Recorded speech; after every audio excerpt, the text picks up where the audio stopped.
ওই তোর শক্তি কই গেছে? হাত নড়তেছে না, পা নড়তেছে না, মুখ নড়তেছে না। এখন কি হবে বল? এখন কি হবে?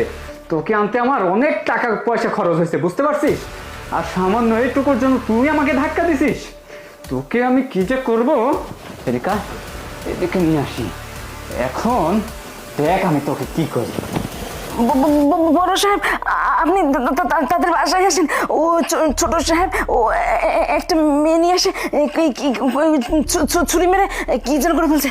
আমি অনেক ভয় পাইছি। আমাকে ওরা খুঁজতেছে, আমাকে ফেলে মেরে ফেলবে। আপনি তাড়াতাড়ি আসেন বড় সাহেব, তাড়াতাড়ি আসেন।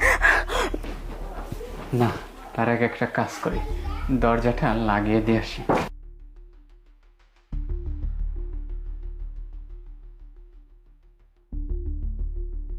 এখন দরজাটা লাগিয়ে দিয়েছি জানি মা।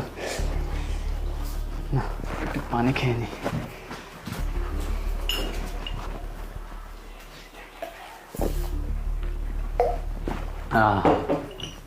শান্তি পান।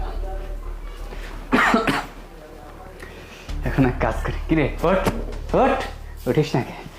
তোকে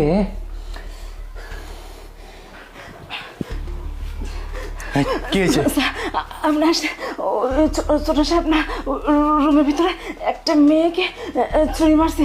মেয়েটা তো এখন মারাই গেছে, নগরে যায় না। এখন আমাকে তো তাড়া করতেছে, আমাকে পেলে মেরে মেরে ফেলবে। কি বলতেছিস এসব? আমি তো দেখি ফেলছে, আমাকে দেখি ফেলছে ছোট সাহেব।